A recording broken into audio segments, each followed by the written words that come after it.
Hello ಸ್ನೇಹಿತರೆ, ನಾವಿವತ್ತು ನೋಡಕ್ ಹೋಗ್ತಿರೋಂಥ ಮೂವಿ ಬಂದು ಸೈಕಲಾಜಿಕಲ್ ಥ್ರಿಲ್ಲರ್ ಮೂವಿ ಆಗಿರುತ್ತೆ. ಈ ಮೂವಿ ಬಂದು ಕೊರಿಯನ್ ಮೂವೀಸ್ಗಳಲ್ಲೇ one of the best underrated movie ಅಂತಾನೆ ಹೇಳ್ಬೋದು. ಈ ಮೂವಿ ಕತೆಗೆ ಬರೋದಾದ್ರೆ ಇಲ್ಲಿ ನಮ್ಮ ಹೀರೋ ಆಗಿರೋ ಅಂತ ಜಿನ್ಸಾಕ್ ಎಂಬಾತ ಅವನು 20ನ ವಯಸ್ಸಿನಲ್ಲೇ ಒಂದು ಕುಟುಂಬದ ತಾಯಿ ಮತ್ತು ಮಗಳನ್ನ ಆಕಸ್ಮಿಕವಾಗಿ ಕೊಲೆ ಮಾಡಿಬಿಡ್ತಾನೆ. ಆದ್ರೆ ಅವನಿಗೆ ಮರೆವು ಕಾಯಿಲೆ ಕೂಡ ಇರುತ್ತೆ. ಇದರಿಂದ ಆತನಿಗೆ ಏನೇನೆಲ್ಲ ತೊಂದರೆ ಆಯ್ತು, ಆತನು ಯಾಕೆ ಕೊಲೆ ಮಾಡ್ದ ಮತ್ತು ಕೊಲೆ ಮಾಡಿದ ಕೇಳಿದ ಯಾರು ಎಲ್ಲವನ್ನು ನೋಡ್ತಾ ಹೋಗೋಣ. ಸಿನಿಮಾನ ಸ್ಕಿಪ್ ಮಾಡದೆ ಕೊನೆ ತನಕ ನೋಡಿ. ಅಂದಾಗೆ ಮೂವಿ ಹೆಸರು ಫಾರ್ಗಟನ್ ಅಂತ.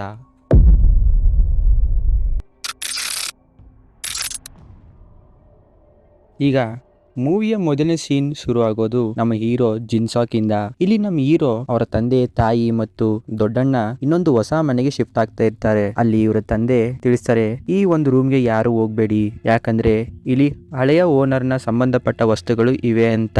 ಸೊ ಅದೇ ರಾತ್ರಿ ಜೋರಾಗಿ ಮಳೆ ಬರ್ತಾ ಇರುತ್ತೆ. ನಮ್ಮ ಹೀರೋಗೆ ಆ ಒಂದು ರೂಮ್ ಶಬ್ದ ಮಾತ್ರ ಕೇಳಿಸ್ತಾ ಹೋಗುತ್ತೆ.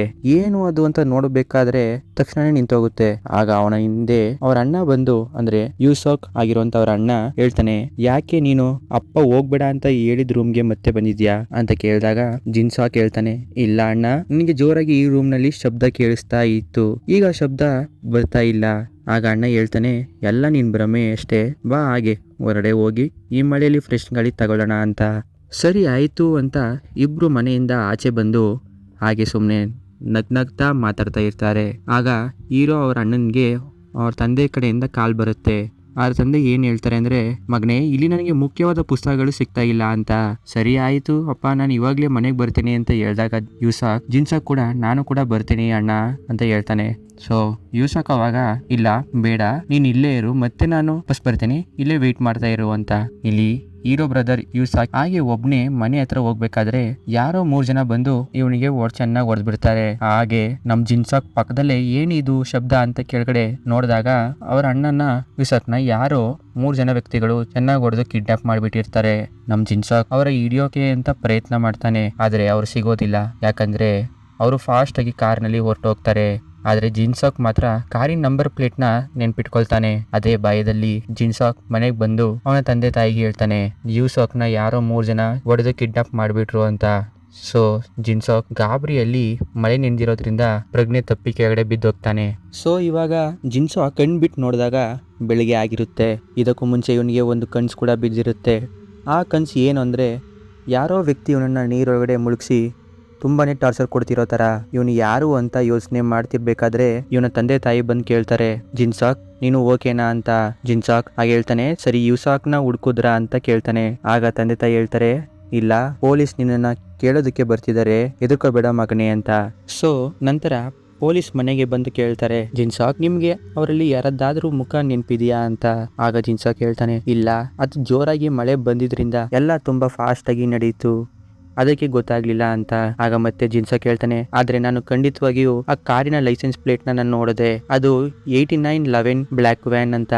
ಆಗ ಪೊಲೀಸ್ ಆಫೀಸರ್ಸ್ ಹೇಳ್ತಾರೆ, ಇಲ್ಲ, ಆ ನಂಬರ್ ಪ್ಲೇಟ್ ನಲ್ಲಿ ಇನ್ನು ಎಲ್ಲೂ ಬಂದಿಲ್ಲ, ನಾವು ಬ್ಲ್ಯಾಕ್ ವ್ಯಾನ್ ಕೂಡ ಚೆಕ್ ಮಾಡಿದ್ವಿ, ಈ ದೇಶದಲ್ಲಿ ಎಲ್ಲ ಕಾರ್ನಲ್ಲೂ ಆ ಥರ ಲೈಸೆನ್ಸ್ ಪ್ಲೇಟೇ ಇಲ್ಲ, ನೀವು ಸರಿಯಾಗಿ ಮಾತ್ರೆ ತಗೊಳ್ತಾ ಇದ್ದೀರಾ ಅಂತ ಕೇಳ್ತಾರೆ. ಜಿನ್ಸಾಕ್ ಕೋಪದಿಂದ, ಇಲ್ಲ, ಆದರೆ ಖಂಡಿತವಾಗಿಯೂ 8911 ಬ್ಲ್ಯಾಕ್ ವ್ಯಾನ್ ಅಂತ ಹೇಳ್ತಾನೆ. ಜಿನ್ಸಾಕ್ನ ತಂದೆ ತಾಯಿ ಅವನ ಹೆಲ್ತ್ ಕಂಡೀಷನ್ ನೋಡಿ, ಆಫೀಸರ್ ಇವತ್ತಿಗೆ ಇಷ್ಟು ಸಾಕು, ಅವನಿಗೆ ಹುಷಾರಿಲ್ಲ ಅಂತ. ಮುಂದಿನ 2 ವಾರ ತನಕನೂ ಅವ್ರ ಅಣ್ಣನ ಬಗ್ಗೆ ಯಾವುದೇ ಕ್ಲೂ ಸಿಗೋದಿಲ್ಲ. ಸೊ ಅವಾಗ ಪೊಲೀಸ್ ಆಫೀಸರ್ಸ್ಗೂ ಕೂಡ ಇಂಟ್ರೆಸ್ಟ್ ಕಡಿಮೆ ಆಗ್ಬಿಡುತ್ತೆ. ಜಿನ್ಸಾಕ್ ಪ್ರತಿದಿನ ರಾತ್ರಿ ಮಲಗಬೇಕಾದ್ರೆ ಭಯದಿಂದ ಯೂಸಾಕ್ನ ನೆನೆಸ್ಕೊಂಡು ಮಲಗ್ತಾ ಇರ್ತಾನೆ. ಅಷ್ಟರಲ್ಲಿ ಯೂಸಾಕ್ 19 ದಿನ ಕಳೆದ ನಂತರ ಮನೆಗೆ ಮತ್ತೆ ವಾಪಸ್ ಬರ್ತಾನೆ. ಇವನ ತಂದೆ ತಾಯಿ ಡಾಕ್ಟರ್ನ ಕರೆಸಿ ಇವನಿಗೆ ಕೇಳ್ತಾರೆ, ಇಷ್ಟು ದಿನ ಏನಾಯ್ತು, ನೆನ್ಪಿದ್ಯಾ ಅಂತ. ಆಗ ಯೂಸಾಕ್ ಇಲ್ಲ ಅಂತ ಹೇಳ್ತಾನೆ. ಆಗ ಡಾಕ್ಟರ್, ಇವನು ಡಿಸೋಸಿಯೇಟಿವ್ ಅನೇಷಿಯಾ ಕಾಯಿಲೆಯಿಂದ ಬಾಳ್ತಾ ಇದ್ದಾನೆ, ಸೊ ಹಾಗಾಗಿ ಇವನು ಎಲ್ಲ ನೆನಪುಗಳನ್ನು ಕೂಡ ಮರ್ತೋಗಿದ್ದಾನೆ ಅಂತ. ಇವನ ನೆನಪಿನ ಶಕ್ತಿ ವಾಪಸ್ ಬರಬೇಕು ಅಂದ್ರೆ ಕಾಯಬೇಕು ಅಂತ. ಸೊ ಇದನ್ನು ಕೇಳಿ ಎಲ್ಲರಿಗೂ ಬೇಜಾರಾಗಿ ಬಿಡುತ್ತೆ. ಹಾಗೆ ಅದೇ ರಾತ್ರಿ ಇಬ್ಬರು ಯೂಸಾಕ್ ಮತ್ತು ಜಿನ್ಸಾಕ್ ಮಲಗಿರ್ತಾರೆ. ಇದ್ದಕ್ಕಿದ್ದಂತೆ ಯೂಸಾಕ್ ಎಚ್ಚರ ಆಗಿ ರೂಮ್ನಿಂದ ಆಚೆ ಹೊರಟೋಗ್ಬಿಡುತ್ತಾನೆ. ನಮ್ಮ ಜಿನ್ಸಾಕ್ ಕೂಡ ನೋಡಿ ಮತ್ತೆ ವಾಕಿಂಗ್ ಹೋಗಿರಬೇಕು ಅಂತ ಸುಮ್ಮನಾಗ್ತಾನೆ. ಅಷ್ಟರಲ್ಲಿ ಬೆಳಿಗ್ಗೆ ಎದ್ದಾಗ ಯೂಸಾಕ್ ಅದೇ ಬೆಡ್ನಲ್ಲಿ ಮಲಗಿರ್ತಾನೆ. ವಾಪಸ್ ಬಂದಿರೋದ್ರಿಂದ ಇನ್ನೂ ಖುಷಿಯಾಗ್ತಾನೆ. ಸೊ ಹಾಗೆ ನಮ್ಮ ಜಿನ್ಸಾಕ್ ಕಿಚನ್ಗೆ ಹೋಗಿ ಡೈಲಿ ತಗೊಳ್ತಿದ್ದ ರೆಗ್ಯುಲರ್ ಟ್ಯಾಬ್ಲೆಟ್ನ ಮತ್ತೆ ವಾಟರ್ ಬಾಟಲ್ ತಗೊಳ್ತಾನೆ. ಗೋಡೆ ಮೇಲೆ ಬರ್ದಿರೋ ಒಂದು ಸ್ಟಿಕ್ ನ ನೋಡ್ತಾನೆ. ಅಲ್ಲಿ ಏನ್ ಬರ್ದಿದೆ ಅಂದ್ರೆ, ನಾನ್ ಮಾಡಿರೋ ಸೂಪ್ ನ ತಿನ್ನಿ, ನೂಡಲ್ಸ್ ನ ಆರ್ಡರ್ ಮಾಡಬೇಡಿ ಅಂತ. ಇದು ಬರ್ದಿರೋದ್ ಬೇರೆ ಯಾರು ಅಲ್ಲ, ಅವ್ರ ತಾಯಿ ಆಗಿರ್ತಾಳೆ. ಸೊ ಜಿನ್ಸಾಕ್ಗೆ ಇದನ್ನ ನೋಡಿ ನಗು ಬಂದ್ಬಿಡುತ್ತೆ. ಹಾಗೆ ಜಿನ್ಸಾಕ್ ಮಾತ್ರೆ ತಗೋಬೇಕಾದ್ರೆ ಕೈಯಿಂದ ಸ್ಲಿಪ್ ಆಗಿ ಕೆಳಗಡೆ ಬಿದ್ದೋಗ್ಬಿಡುತ್ತೆ. ಇವನು ಹಾಗೆ ಮಾತ್ರೆ ತಗೋಬೇಕಾದ್ರೆ ಸಡನ್ ಆಗಿ ಯೂಸಕ್ ಹಿಂದೆ ಬಂದು ಕೇಳ್ತಾನೆ, ಏನ್ ಮಾಡ್ತಾ ಇದೀಯಾ ಅಂತ. ನನಗೆ ತುಂಬಾ ಹೊಟ್ಟೆ ಹಸಿತಾ ಇದೆ, ಇವಾಗ ನಾವು ತಿಂಡಿ ತಿನ್ನೋಣವಾ ಅಂತ. ಆಗ ನೆಕ್ಸ್ಟ್ ಸೀನ್ ನಲ್ಲಿ ನಮ್ಮ ಜಿನ್ಸಾಕ್ ಮತ್ತೆ ಯೂಸಾಕ್ ಇಬ್ಬರು ಕೂಡ ಆನ್ಲೈನ್ ನಲ್ಲಿ ನೂಡಲ್ಸ್ ನ ಆರ್ಡರ್ ಮಾಡ್ಕೊಂಡು ಖುಷಿಯಾಗಿ ತಿಂತಾ ಇರ್ತಾರೆ. ಜಿನ್ಸಾಕ್ ತಿಂತಾ ಇರ್ಬೇಕಾದ್ರೆ ಮಧ್ಯದಲ್ಲಿ ಯೂಸಾಕ್ ನ ಒಂದು ಪ್ರಶ್ನೆನ ಕೇಳ್ತಾನೆ. ಏನಂದ್ರೆ, ನೀನು ನಿನ್ನೆ ರಾತ್ರಿ ಎಲ್ಲಿಗೆ ಹೋಗಿದ್ದೆ ಅಂತ.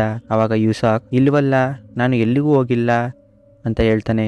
ಜಿನ್ಸಾಕ್ ಮತ್ತೆ ಕೇಳ್ತಾನೆ, ಮತ್ತೆ ಡೋರ್ ಮುಂದೆ ಹೋಗಿದ್ದು ಶಬ್ದ ಕೇಳಿಸಲ್ಲ ನನಗೆ. ಆಗ ಯೂಸಾಕ್, ನೀನು ಅದು ಮಲಗಿರ್ಬೇಕಾದ್ರೆ ಕಣ್ಸ್ಕೊಂಡಿರ್ತೀಯ ಅದಕ್ಕೆ ಅಂತ ಹೇಳ್ತಾನೆ. ನಮ್ಮ ಜಿನ್ಸಾಕ್ಗೆ ಇದು ಒಪ್ಕೊಳ್ಳೋದಕ್ಕೆ ಕಷ್ಟ ಆಗೋಗುತ್ತೆ. ಸರಿ ಅಂತ ಸುಮ್ಮನಾಗ್ತಾನೆ. ಹಾಗೆ ಯೂಸಾಕ್ ತಿಂಡಿ ತಿಂದು ನಡೆದುಕೊಂಡು ಹೋಗ್ಬೇಕಾದ್ರೆ ಜಿನ್ಸಾಕ್ ಯೂಸಾಕ್ನ ಕಾಲುಗಳನ್ನ ಗಮನಿಸ್ತಾನೆ. ಏನಂದ್ರೆ, ಯೂಸಾಕ್ಗೆ ಲೆಫ್ಟ್ ಲೆಗ್ ಇಂಜುರಿ ಆಗಿತ್ತು, ಕುಂಟುತ್ತಾ ನಡೆಯುತ್ತಿದ್ದ. ಬಟ್ ಆದ್ರೆ ಈಗ ರೈಟ್ ಲೆಗ್ ಹೇಗೆ ಅಂತ ಯೂಸಾಕ್ನ ಕೇಳಿದಾಗ ಯೂಸಾಕ್ ಹೇಳ್ತಾನೆ, ಎಕ್ಸ್ಕ್ಯೂಸ್ ಮೀ, ನನಗೆ ಲೇಟ್ ಆಗ್ತಿದೆ, ಜೋಕ್ ಮಾಡಬೇಡಿ ಸರ್ ಅಂತ. ಅದೇ ಜಿನ್ಸಾಕ್ ಸರಿ ಆಯ್ತು ಅಂತ ನೂಡಲ್ಸ್ ತಿಂತ ಜಾಸ್ತಿ ಯೋಚನೆ ಮಾಡೋದನ್ನ ನಿಲ್ಲಿಸ್ತಾನೆ. ಜಿನ್ಸಾಕ್ ಪ್ರತಿದಿನ ರಾತ್ರಿ ಬ್ಯಾಕ್ಲಾಗ್ ಇರುವ ಸಬ್ಜೆಕ್ಟ್ ನ ಓದ್ಕೋತಿರ್ತಾನೆ. ಹಾಗೆ ಒಂದಿನ ರಾತ್ರಿ ಅವನ ಅಣ್ಣ ಜಿನ್ಸಾಕ್ ಮಲಗಿರ್ಬೇಕಾದ್ರೆ ಲೆಡ್ ಪೆನ್ಸಿಲ್ ಕಣ್ಣಿಗೆ ಚುಚ್ಚೋದಿಕ್ಕೆ ಅಂತ ಹೋಗ್ತಾನೆ. ಲೆಡ್ ಕೆಳಗೆ ಬಿದ್ದೋಗ್ಬಿಡುತ್ತೆ. ಜಿನ್ಸಾಕ್ ಡೋರ್ ಶಬ್ದ ಕೇಳಿಸುತ್ತೆ. ಎಚ್ಚರ ಆಗಿ ಯೂಸಾಕ್ನ ಫಾಲೋ ಮಾಡೋಕ್ಕೆ ಸ್ಟಾರ್ಟ್ ಮಾಡ್ತಾನೆ. ಅಲ್ಲಿ ಇವರ ಅಣ್ಣ ಯೂಸಾಕ್ ಚೆನ್ನಾಗಿ ನಡೆಯುತ್ತಿರ್ತಾನೆ. ಮತ್ತೆ ಅವತ್ತು ಪೊಲೀಸ್ ಅಂತ ಮನೆಗೆ ಬಂದಿದ್ರಲ್ಲ, ಅವರು ಯೂಸಾಕ್ ಜೊತೆಗೆ ಮಾತಾಡೋದನ್ನು ನೋಡ್ತಾನೆ. ಜಿನ್ಸಾಕ್ ಹಾಗೆ ಬಿಲ್ಡಿಂಗ್ ಒಳಗೆ ಹೋದಾಗ ಸಿಕ್ಕಿ ಹಾಕಿಕೊಂಡು ಬಿಡ್ತಾನೆ. ಮತ್ತೆ ಜಿನ್ಸಾಕ್ ಅವರಿಂದ ತಪ್ಪಿಸ್ಕೊಳ್ಳೋಕ್ಕೆ ಪ್ರಯತ್ನವನ್ನು ಮಾಡ್ತಾನೆ. ಒಂದು ಗೋಡೆ ಪಕ್ಕದಲ್ಲಿ ಯಾವುದೇ ಶಬ್ದ ಇಲ್ಲದೆ ಜಿನ್ಸಾಕ್ ಮೆಲ್ಲಿಗೆ ಉಸಿರಾಡ್ತಾ ಇರ್ತಾನೆ. ಆ ಇಬ್ಬರು ಆಫೀಸರ್ಸ್ ಅವನು ಇಲ್ಲ ಅಂತ ಹೊರಟು ಹೋಗ್ತಾರೆ. ನಂತರ ಜಿನ್ಸಾಕ್ ಯಾರೂ ಇಲ್ಲ ಅಂತ ನೋಡ್ಬೇಕಾದ್ರೆ ಒಬ್ಬ ಹಿಂದ್ಗಡೆ ಬಂದು ಅವನನ್ನ ಪ್ರಜ್ಞೆ ತಪ್ಪಿಸ್ಬಿಡ್ತಾನೆ. ಅದು ಬೇರೆ ಯಾರು ಅಲ್ಲ, ಅವನ ಅಣ್ಣ ಯೂಸಾಕ್ ಆಗಿರ್ತಾನೆ. ಇದೆಲ್ಲ ಆದ ನಂತರ ಜಿನ್ಸಾಕ್ ಕಣ್ಣು ಬಿಟ್ಟು ನೋಡಿದ್ರೆ ಅವನು ರಾತ್ರಿ ಓದಿ ಮಲಗಿದ್ದ ಜಾಗದಲ್ಲೇ ಇರ್ತಾನೆ. ಇದು ಜಿನ್ಸಾಕ್ಗೆ ನಂಬೋದಕ್ಕೆ ಆಗೋದಿಲ್ಲ. ಯೂಸಾಕ್ ಅದೇ ಟೈಮ್ ನಲ್ಲಿ ಎಚ್ಚರ ಆಗಿ ಜಿನ್ಸಾಕ್ನ ಕೇಳ್ತಾನೆ, ರಾತ್ರಿ ಪೂರ್ತಿ ಓದಿದ್ಯಾ ಅಂತ. ಜಿನ್ಸಾಕ್ ನಡುಗುತ್ತಾ ಭಯ ಪಟ್ಕೊಂಡು ಬಾತ್ರೂಮ್ಗೆ ಹೋಗಿ ಬಚ್ಚಿಟ್ಕೊಳ್ತಾನೆ. ಅವನಿಗೆ ಗೊತ್ತೇ ಆಗ್ತಿರೋದಿಲ್ಲ ಏನಾಗ್ತಿದೆ ಅಂತ. ಸೊ ಈ ಕಡೆ ಯೂಸಾಕ್ ಪದೇ ಪದೇ ಹೇಳ್ತಾ ಇರ್ತಾನೆ, ಬಾಗಿಲು ತೆಗಿ, ಮಾತಾಡೋಣ ಅಂತ. ಆದ್ರೆ ಜಿನ್ಸಾಕ್ ರಾತ್ರಿ ನಡೆದಿದ್ದನ್ನೆಲ್ಲ ಪ್ರಶ್ನೆ ಮಾಡ್ತಾನೆ. ನೀನು ನನ್ನನ್ನೇ ಸಾಯಿಸೋದಿಕ್ಕೆ ಪ್ರಯತ್ನ ಮಾಡಿದೆ, ಯಾರು ನೀನು ಅಂತ, ನಮ್ಮ ಅಣ್ಣ ಎಲ್ಲಿ ಅಂತ ಕೇಳ್ತಾನೆ. ಅಷ್ಟರಲ್ಲಿ ಯೂಸಾಕ್ ಸೈಲೆಂಟ್ ಆಗಿ ಬಿಡ್ತಾನೆ. ಜಿನ್ಸಾಕ್ ಡೋರ್ ಓಪನ್ ಮಾಡಿ ಆಚೆ ಕಬ್ಬಿಣ ಪೈಪ್ ಇಟ್ಕೊಂಡು ಬರ್ತಾನೆ. ಸಡನ್ ಆಗಿ ಯೂಸಾಕ್ ಅದನ್ನ ಕಿತ್ಕೊಬಿಡ್ತಾನೆ. ಜಿನ್ಸಾಕ್ ಅವನಿಂದ ತಪ್ಪಿಸ್ಕೊಳ್ಳಕ್ಕೆ ಪ್ರಯತ್ನ ಮಾಡ್ತಾನೆ, ಆದ್ರೆ ಆಗೋದಿಲ್ಲ. ಜೋರಾಗಿ ಕಿರಿಸ್ಬಿಡ್ತಾನೆ. ಯೂಸಾಕ್ ಹೇಳ್ತಾನೆ, ಸುಮ್ನೆ ಇರು ಜಿನ್ಸಾಕ್, ನಾನು ರಾತ್ರಿ ಎಲ್ಲೂ ಕೂಡ ಹೋಗಿಲ್ಲ ಅಂತ. ಆದ್ರೆ ಜಿನ್ಸಾಕ್ ಹೇಳ್ತಾನೆ, ಹಾಗಾದ್ರೆ ಆ ಮನುಷ್ಯರು ಯಾರು? ನಾನು ಕಣ್ಣಾರೆ ನೋಡಿದ್ದೀನಿ ಅಂತ. ಯೂಸಾಕ್, ಇಲ್ಲ, ಅದು ನಿಜ ಅಲ್ಲ, ಪೆನ್ಸಿಲ್, ಕ್ಯಾಬ್, ಮನುಷ್ಯರು ಅವೆಲ್ಲ ಒಂದು ನಿನ್ನ ಕನಸು ಅಷ್ಟೇ. ಜಿನ್ಸಾಕ್ ಹೇಳ್ತಾನೆ, ನನಗೆ ಎಲ್ಲ ಕರೆಕ್ಟಾಗಿ ಗೊತ್ತು, ನೀನು ಹೇಗೆ ಹೇಳ್ತೀಯಾ ಅಂತ. ಆಗ ಯೂಸಾಕ್ ಹೇಳ್ತಾನೆ, ನೀನು ನಿನ್ನೆ ನಿನ್ನ ಟ್ಯಾಬ್ಲೆಟ್ಸ್ ತಗೊಂಡ ಅಂತ. ಜಿನ್ಸಾಕ್ ಕೂಡ ಅದನ್ನ ನೆನಪು ಮಾಡ್ಕೊಳುತ್ತಾನೆ. ಯೂಸಾಕ್ ಹೇಳ್ತಾನೆ, ನೀನು ತಗೊಂಡಿಲ್ಲ ಅಲ್ವಾ ಅಂತ. ಜಿನ್ಸಾಕ್ ಕೂಡ ತುಂಬಾ ಬೇಜಾರು ಮಾಡ್ಕೋತಾನೆ, ಟ್ಯಾಬ್ಲೆಟ್ ತಗೊಳ್ಳಿಲ್ವಲ್ಲ ಅಂತ. ಸೊ ಯೂಸಾಕ್ ಟ್ಯಾಬ್ಲೆಟ್ನ ನುಂಗಿಸಿ ಹೋಗ್ಬೇಕಾದ್ರೆ ಜಿನ್ಸಾಕ್ ಸಾರಿ ಕೇಳ್ತಾನೆ. ಮತ್ತೆ ಯೂಸಾಕ್ ಹೇಳ್ತಾನೆ, ನೀನು ರೆಸ್ಟ್ ಮಾಡು, ಇನ್ನೇನು ಸ್ವಲ್ಪ ಹೊತ್ತಲ್ಲಿ ಅಮ್ಮ ಬರ್ತಾರೆ ಅಂತ. ಯೂಸಾಕ್ ಹೋಗೋದನ್ನ ನೋಡ್ತಾನೆ. ಅವತ್ತು ರೈಟ್ ಲೆಗ್, ಇವತ್ತೇನು ಮತ್ತೆ ಲೆಫ್ಟ್ ಲೆಗ್ ನಲ್ಲಿ ನಡೀತಿದ್ದಾನಲ್ಲ, ಸಂಶಯ ಪಡೋದಕ್ಕೆ ಇನ್ನೂ ಶುರು ಮಾಡ್ತಾನೆ. ರೂಮ್ ಟೇಬಲ್ ನೋಡಿದ್ರೆ ಅದೇ ಯೂಸಾಕ್ ರಾತ್ರಿ ಹಿಡಿದುಕೊಂಡು ಟ್ಯಾಪ್ ಮಾಡಿದ್ದ ಲೆಡ್ ಪೆನ್ಸಿಲ್ ನ ಲೆಡ್ ಅಲ್ಲೇ ಇರುತ್ತೆ. ಇದು ಜಿನ್ಸಾಕ್ ಇನ್ನೂ ಯೂಸಾಕ್ ಮೇಲೆ ಡೌಟ್ ಹೆಚ್ಚಾಗುತ್ತೆ. ಈ ಕಡೆ ಇನ್ನೊಂದು ಸೀನ್ನಲ್ಲಿ ಯೂಸಾಕ್ ಫೋನ್ ಕಾಲ್ ಬಂದ ತಕ್ಷಣ ಮತ್ತೆ ಆ್ಯಕ್ಟ್ ಮಾಡೋದನ್ನು ನಿಲ್ಲಿಸಿ ಕರೆಕ್ಟಾಗಿ ನಡೆದುಕೊಂಡು ಹೋಗ್ತಾ ಇರ್ತಾನೆ. ಇನ್ನೊಂದು ಸೀನ್ನಲ್ಲಿ ಜಿನ್ಸಾಕ್ ಮತ್ತೆ ಅರಿವು ಮಾಡ್ಕೊತಾನೆ.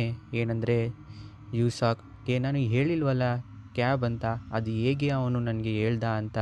ಅದೇ ಸಮಯದಲ್ಲಿ ಅವರ ಅಮ್ಮನೂ ಕೂಡ ಮನೆಗೆ ಬರ್ತಾರೆ. ಜಿನ್ಸಾಕ್ ಎಲ್ಲ ವಿಷಯವನ್ನು ಅವನ ತಾಯಿಗೆ ಹೇಳ್ತಾನೆ. ಯೂಸಾಕ್ ಬಗ್ಗೆ ತಾಯಿ ಹೇಳ್ತಾರೆ, ಅಪ್ಪನಿಗೆ ಹೇಳೋಣ ಅಂತ. ಆದರೆ ಜಿನ್ಸಾಕ್ ಹೇಳ್ತಾನೆ, ಬೇಡ, ಅವನು ಮತ್ತೆ ರಾತ್ರಿ ಹೊರಗಡೆ ಹೋದಾಗ ಫಾಲೋ ಮಾಡೋಣ ಅಪ್ಪನ ಜೊತೆ ಅಂತ. ಸರಿ ಆಯಿತು, ಏನು ಮಾಡೋದು ಅಂತ ಜಿನ್ಸಾಕ್ ಯೋಚನೆ ಮಾಡ್ತಿರ್ಬೇಕಾದ್ರೆ ಸಡನ್ನಾಗಿ ಮತ್ತೆ ಆ ರೂಮ್ ಶಬ್ದ ಜೋರಾಗಿ ಬಿಡುತ್ತೆ. ಜಿನ್ಸಾಕ್ ಒಳಗೆ ಹೋಗಿ ನೋಡಿದಾಗ ಅಲ್ಲಿ ಯೂಸಾಕ್ನ ಸೂಸೈಡ್ ಮಾಡ್ಕೊಂಡಿರೋ ಥರ ತೋರಿಸ್ತಾರೆ. ಆದರೆ ಜಿನ್ಸಾಕ್ ಮತ್ತೆ ರಾತ್ರಿ ಮಲಗಿರ್ಬೇಕಾದ್ರೆ ಎಚ್ಚರ ಆಗ್ತಾನೆ. ಅದು ಕನಸು ಅಷ್ಟೇ ಅಂತ ಗೊತ್ತಾಗುತ್ತೆ. ಅವನು ತುಂಬ ಹೆದರಿಕೊಂಡಿದ್ದರಿಂದ ಮತ್ತೆ ಕಿಚನ್ಗೆ ಹೋಗಿ ನೀರು ಕುಡಿದಾದ ನಂತರ ಇನ್ನೇನು ರೂಮ್ಗೆ ಹೋಗಬೇಕು ಅನ್ನೋ ಅಷ್ಟರಲ್ಲಿ ಅವನಿಗೆ ಯಾರೋ ಅವನ ಬಗ್ಗೆ ಕಂಪ್ಲೇಂಟ್ ಮಾಡ್ತಿರೋ ಥರ ಮಾತು ಕೇಳಿಸ್ಕೊಳ್ತಾನೆ. ಹೋಗಿ ನೋಡಿದ್ರೆ ರೂಮಿಂದ ಆಚೆ ಅದು ಬೇರೆ ಯಾರೂ ಅಲ್ಲ, ಅವರ ತಾಯಿ ಥರ ಆ್ಯಕ್ಟ್ ಮಾಡ್ತಿರೋಳು ಅಂತ.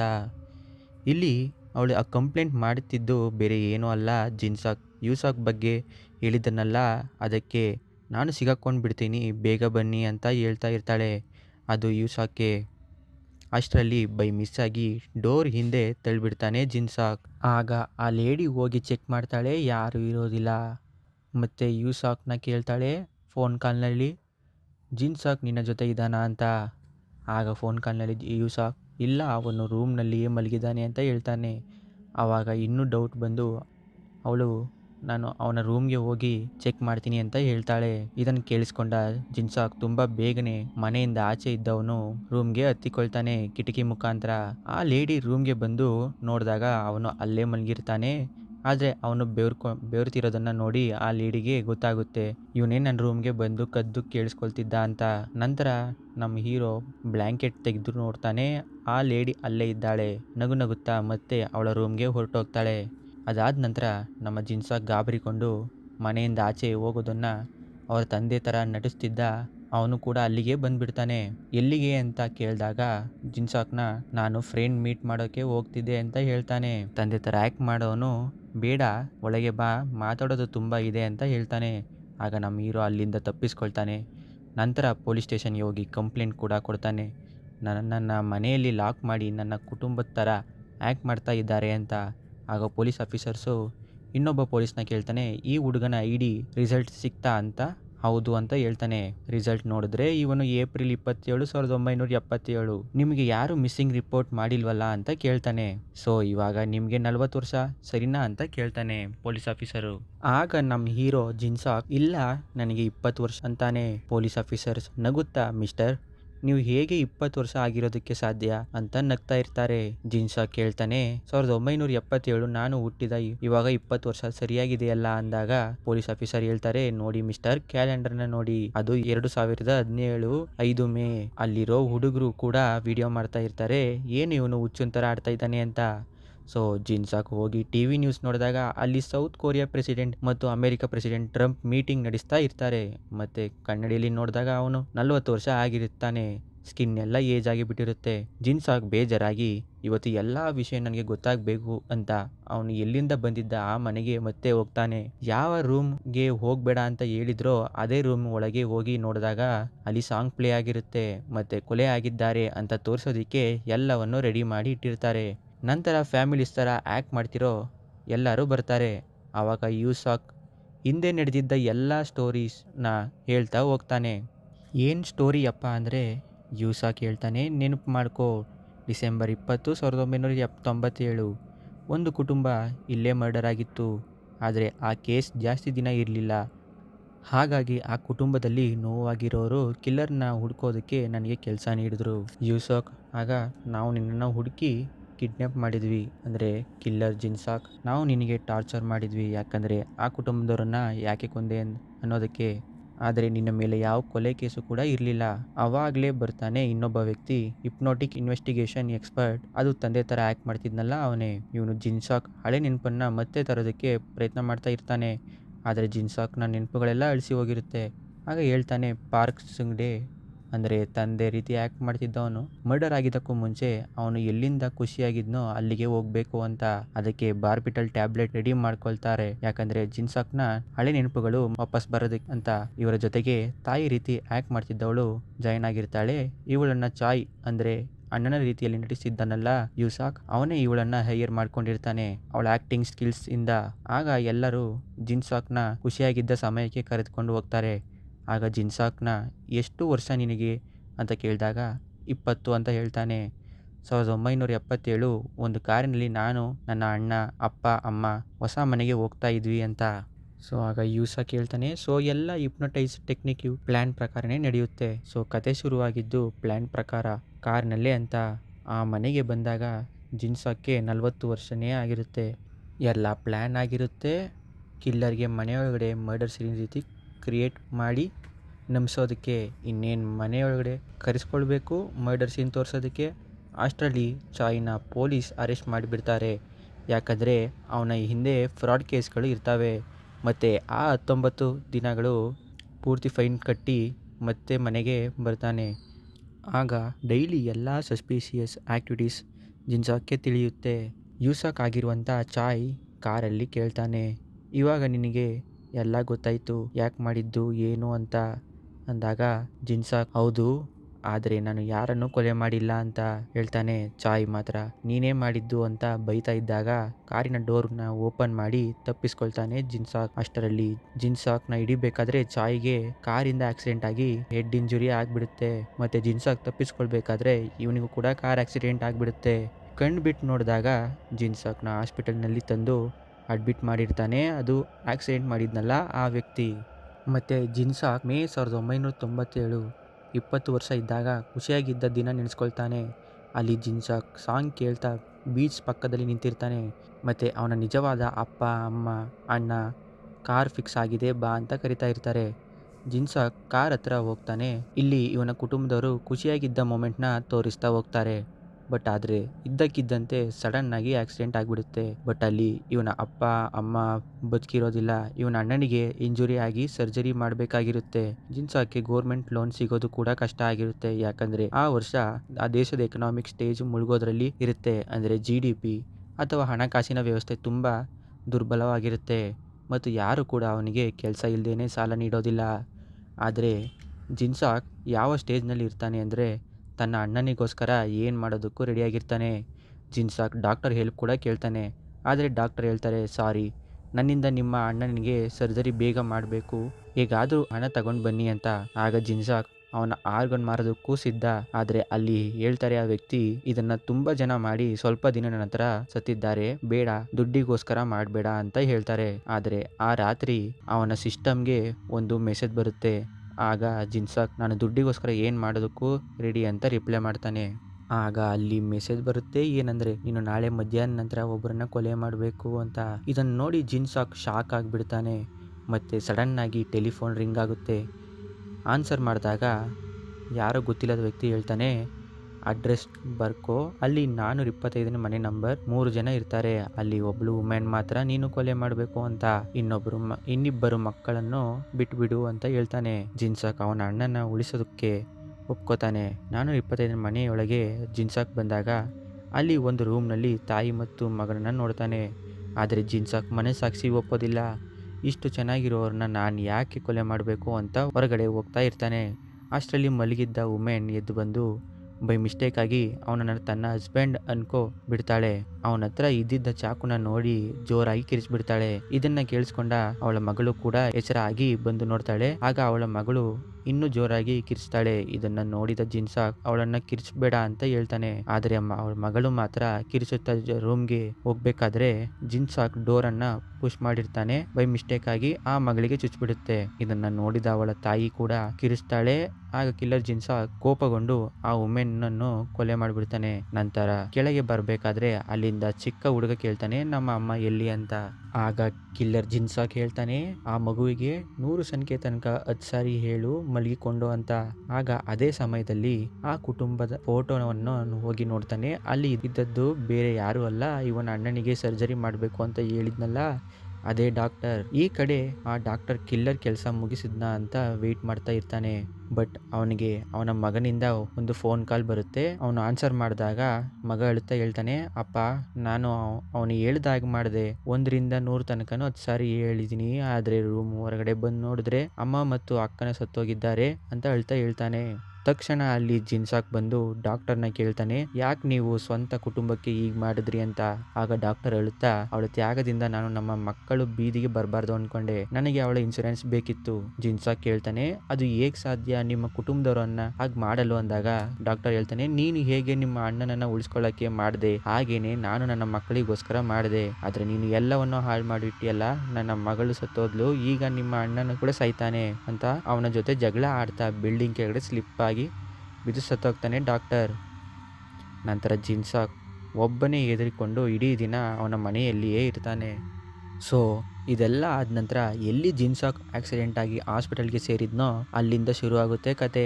ಜಿನ್ಸಾಕ್ಗೆ ಜೀವ ಇನ್ನೂ ಕೂಡ ಇರುತ್ತೆ, ಆದ್ರೆ ಅಲ್ಲಿ ಬದುಕುಳಿದಿದ್ದ ಚಾಯ್ ಒಂದು ಇಂಜೆಕ್ಷನ್ ನ ತಗೊಂಡ್ ಬಂದು ಜಿನ್ಸಾಕ್ ನ ಸಾಯಿಸ್ಬೇಕು ಅನ್ನೋ ಅಷ್ಟರಲ್ಲಿ ಆಗ ಜಿನ್ಸಾಕ್ ಚಾಯ್ನ ಪ್ರಶ್ನೆ ಮಾಡ್ತಾನೆ, ಆ ವಿಕ್ಟಿಮ್ ಕುಟುಂಬದವರು ಇವಾಗ ಎಲ್ಲಿದ್ದಾರೆ ಅಂತ.